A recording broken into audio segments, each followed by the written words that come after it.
और इस बिहार में कोऑपरेटिव को जहां जिस लेवल तक जाना था वो नहीं कर पाए, जबकि आपने देखा कि जीविका का स्वरूप बिहार में पूर्ण रूप से बहुत हिट हुआ और बिहार एक इकलौता राज्य है जहां स्वयं सहायता समूह बनाकर लगभग 1.5 करोड़ महिलाएं सीधा जुड़ने का काम किया। कई चिंता भी जाहिर किया है माननीय मंत्री जी ने, रमेश चंद्र चौबे जी ने, क्योंकि मेरे पास तो जब भी कोई समस्या लेकर आए हैं मैंने ये प्रयास किया है कि आपके चीजों को हर हालत में सेटल करने का प्रयास करूं, क्योंकि बिहार राज्य सहकारी बैंक जब तक मजबूत नहीं हो तब तक आम आदमी कोऑपरेटिव सेक्टर से नहीं जुड़ पाएगा। तो बिहार के 534 ब्लॉक में इसकी स्थापना की स्वीकृति दिया।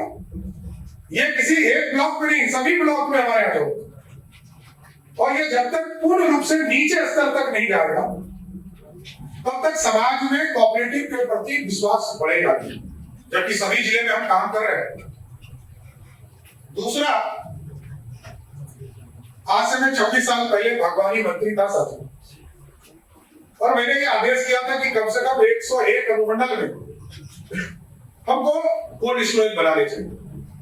बाद के दिनों में मैंने ये देखने की स्थिति हमको मिली कि कई कोल्ड स्टोरेज को हमको बेचना पड़ा, कई ऑप्शंस हुए, लेकिन इस बार हम लोगों ने उसमें भी एक व्यवस्था खड़ा किया कि कोऑपरेटिव बैंक, कोऑपरेटिव डिपार्टमेंट और कृषि विभाग मिलकर, क्योंकि सभी ब्लॉक में हमारे पास कृषि फॉर्म के लिए जमीन भी उपलब्ध है और अन्य प्रकार से भी हमारे ब्लॉक में चीजें स्थापित हैं। तो हम लोगों ने कहा कि कोऑपरेटिव बनाइए, वाले ग्रुप बनाइए, या जो आपका बेस रेट का ग्रुप है उसका सहयोग लीजिए। और 534 ब्लॉक में, एक ब्लॉक को हमने बेतिया लगभग अवहित हो चुका है क्योंकि सारा अर्बन में आ गया, तो हम लोगों ने ये व्यवस्था खड़ा करने का प्रयास किया कि 533 ब्लॉक में, 533 ब्लॉक में हम कोल्ड स्टोरेज बनाए जिसको लीड कोऑपरेटिव सेक्टर करेंगे। क्योंकि क्रांति तो तभी आएगा, चाहे वो सफेद क्रांति हो, नीला क्रांति हो, ये तब होगा जब हम नीचे के चीजों को अच्छा कर पाएंगे। क्योंकि दूध के सेक्टर में हो या मछली के सेक्टर में, जिस बिहार में हम दूसरे प्रदेश से मछली खरीदते थे, आज आत्मनिर्भर हो चुके हैं। और मैंने ये कल्पना करने के लिए लोगों को कहा है कि आगे हम दूसरे राज्य को खिलाएं कि नहीं खिलाएं, अपने यहाँ लगभग मछली हम खिलाने में सफल हो गए, लेकिन हमारे यहाँ तालाब बढ़ते जा रहे हैं। प्रधानमंत्री जी के निर्देश पर अमृत सरोवर का भी निर्माण लगभग सभी जिले में हुआ और इसको और आगे बढ़ाना चाहिए। और प्लान ये करना चाहिए कि कोऑपरेटिव सेक्टर इसको जोड़कर और फिशरी डिपार्टमेंट, पशुपालन से जोड़कर हम कम से कम, जो हमारा पुराना भाई है झारखंड में आज भी मछली के क्षेत्र में लगभग 70% का डेफिसिट है। हम दूसरे जगह छोड़ दीजिए, मार्केट मेरे बगल में है, हम उस मार्केट का प्रयोग करें और झारखंड जैसे राज्य को 100% हम मछली दे सके, इसमें भी कोऑपरेटिव सेक्टर को आना चाहिए, तब नीली क्रांति हम कर पाएंगे। दूध के सेक्टर में लगातार हम बढ़ते जा रहे हैं, पैक्सों का भी डिजिटलीकरण हो रहा है। भारत सरकार ने लगभग सहयोग किया है बहुत से सेक्टर्स में, हमें 4477 में पैक्सों का डिजिटल का काम चल रहा है। लेकिन हम जरूर आश्वस्त करते हैं कि आगे जितने भी टैक्स बचे उन सभी टैक्सों को भी डिजिटल करने में भारत सरकार जितना सहयोग करेगी, नहीं सहयोग के आधार पर यदि नहीं होता है तो बिहार सरकार आपको सहयोग करके सबको डिजिटल करने का प्रयास करेगी। एफपीओ के भी सेक्टर में आप लोग लगातार काम कर रहे हैं, लेकिन आगे भी कई चीजें करनी है। और आगे अभी हमें खुशी है कि अभी सहकारिता क्षेत्र में मौर्या लोक शाखा को अपने पिंक ब्रांच घोषित किया। वरिष्ठ नागरिकों के हेतु के लिए 2 स्टेट बैंकिंग योजना शुरू की। इसके लिए भी मैं आपको पूर्ण रूप से बधाई देता हूँ कि इस तरह की योजना लगातार आप चलाते रहे। लेकिन आपने आग्रह किया 4 बैंक, खगड़िया, राहिका, नवादा और मोतिहारी, और इसके पहले भी भागलपुर, मुंगेर और कई बैंकों को यहाँ सरकार ने अपना सहयोग देने का काम किया है। मैंने नाबार्ड को कहा है कि इसका पूरा एसेस कीजिए और नाबार्ड का रिपोर्ट जैसे ही आ जाता है तो मैं कोऑपरेटिव डिपार्टमेंट को कहता हूँ कि आप हमारे यहाँ प्रस्ताव भेजिए, हम आपको जरूर पैकेज देने की कोशिश करेंगे जिससे कि आप पूरी तरह एक व्यवस्थित हो सके। कई चीजों पर आदरणीय चौबे जी हमसे मिले थे, उस सेक्टर्स में हम लोगों ने डायरेक्शन दिए हैं। कोऑपरेटिव सेक्टर के सेक्रेटरी आज नहीं है आपके बीच में, लेकिन हम लोगों ने डायरेक्शन दिया है कि इसको लाइए, फाइल में लाइए। और जैसे ओटीएस का मामला है या जो किसानों को लोन देते हैं उसको 0% पे लाना, या ये आदत रखना कि 2% भी कम से कम वो दे, वो बैंक को तय करना है। हमको देने में कोई दिक्कत नहीं है, फिर मैं कहता हूं, लेकिन यदि बैंक को चलाना तो पहले दिन से ये मानसिकता आपको रखनी पड़ेगी कि हमको ओटीएस सिस्टम लाए, लेकिन विशेष परिस्थिति में लाए। क्योंकि एक बार यदि बैंक से लिए हुए लोन में ये लोगों के माथे में चला गया कि बैंक जो है सेटलमेंट करती है, तो फिर बैंक के लिए ही नुकसान होगा। क्योंकि देखिए उसी राज्य का बिजनेस बढ़ता है जिस राज्य में लोन को लोन समझा गया, लोन को सेटलमेंट नहीं समझा। लेकिन इसके बावजूद मैं बार बार कहता हूं कि यदि बैंक को मजबूत करने में, समृद्ध बनाने में यदि ओटीएस सिस्टम लाने की जरूरत है तो जरूर आप दीजिए, हम जरूर सब्सिडी देने का काम करेंगे जिससे कि आपके बैंक संपूर्ण रूप से आगे बढ़ सके। थोड़ा सा इस पर चिंता भी लग रहा है कि मात्र 25 लाख लोगों तक हम पहुंचे और एकदम लक्ष्य रखिए।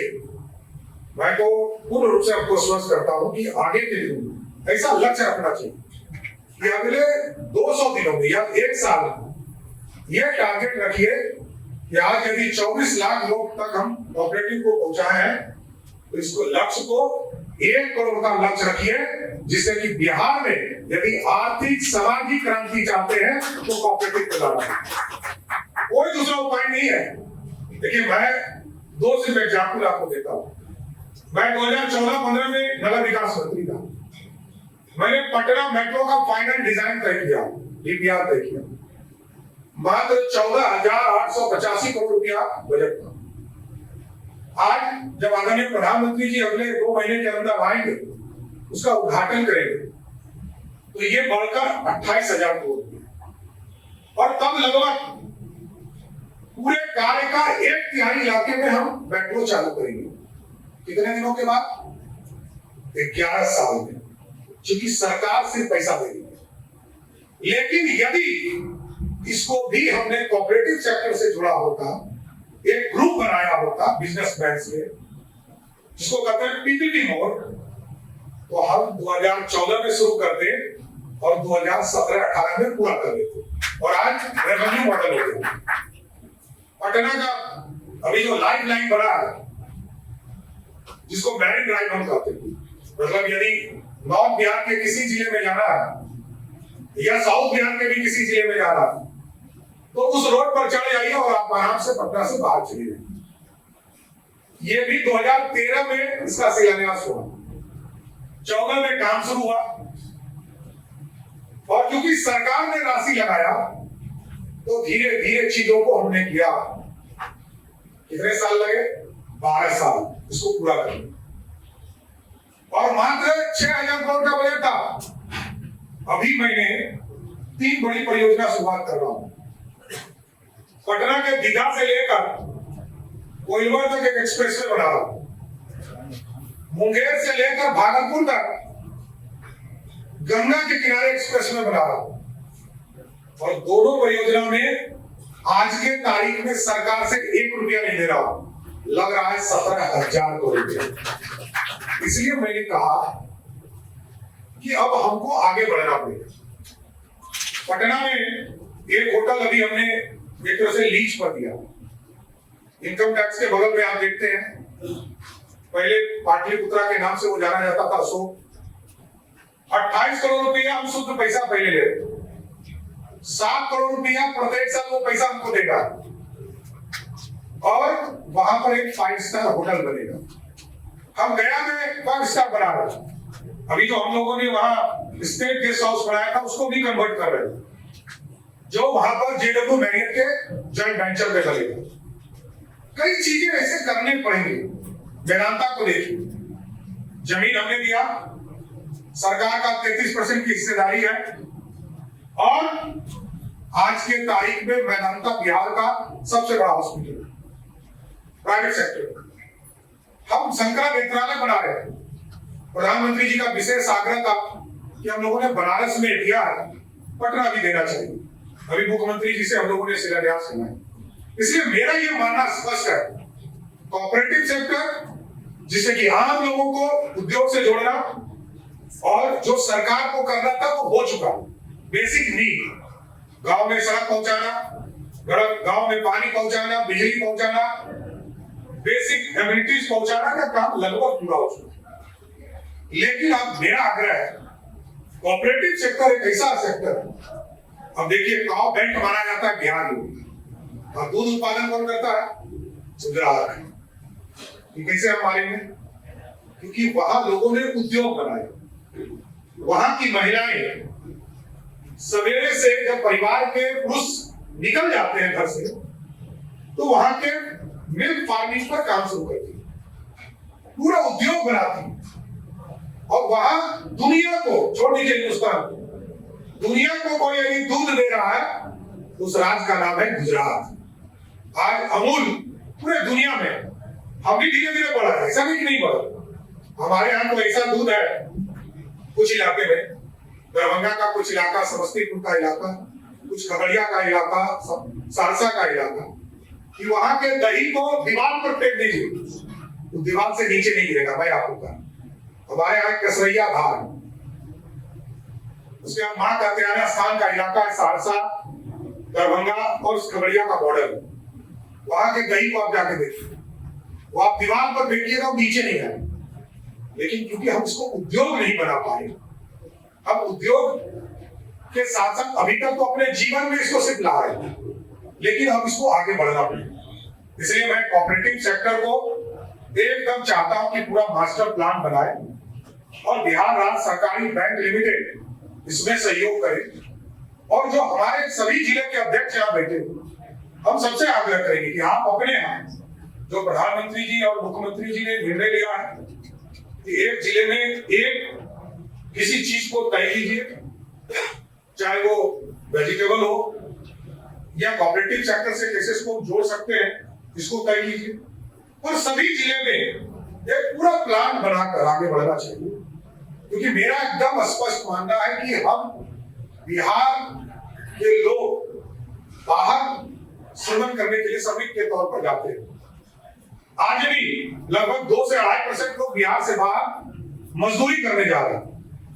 तो मेरा ये कहना है कि हम अब बिहार में रोके, और इसलिए अभी तक 50 लाख लोगों को रोजगार और सरकारी नौकरी दिया, और सरकारी नौकरी का आदत है हम लोगों को, क्योंकि देश में लगभग 20 लाख से अधिक लोग, बिहार के लोग सरकारी नौकरी में जाते हैं, चाहे रेलवे हो या दूसरे स्टेट के नौकरी हो, सब में बिहार के लोग भी सरकारी नौकरी करने के लिए जाते। तो हम पूरी तरह एक प्लान बनाकर एक सिस्टमैटिक ऑर्गेनाइज करें, और कोऑपरेटिव के बिना कुछ नहीं हो सकता है। और बिहार समृद्धि तभी मिलेगा जब कोऑपरेटिव के सेक्टर में करोड़ों लोग जुड़े। जिस तरह जीविका में 1.5 करोड़ लोग महिला जुड़ी है, वो भी एक तरह से आप ही का पार्ट है, स्वयं सहायता भी आप ही का ग्रुप है। लेकिन आगे क्योंकि बैंक का एक बड़ा रोल होता है लोगों के बीच में, केसीसी लोन के माध्यम से हम लोगों को लोगों ने बताया था कि इसको पूर्ण रूप से केसीसी के इंटरेस्ट को माफ करना चाहिए। ये मैं आपके ऊपर छोड़ता हूं, जो प्रस्ताव दीजिएगा मैं करूंगा, लेकिन बैंक के हित को जरूर देखिएगा, इतना जरूर करता हूं। लेकिन मैं फिर से यही आग्रह करते हुए कि कोऑपरेटिव सेक्टर को मजबूत कीजिए। बिहार की समृद्धि का रास्ता यही है, जिससे कि आम लोग कोऑपरेटिव सेक्टर से जुड़कर बिहार की उन्नति के लिए काम कर सके। बहुत बहुत